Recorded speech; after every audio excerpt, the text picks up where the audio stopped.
சாட்சியா வச்சு அவன் ஆசைய நிராசையா ஆக்க போறேன்.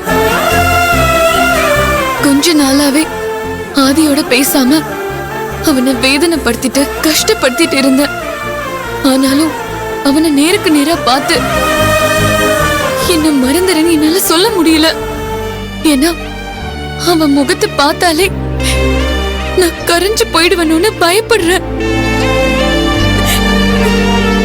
நான் எப்படி அவன் கிட்ட நேருக்கு நேரா பேச போறேன்னே தெரியல.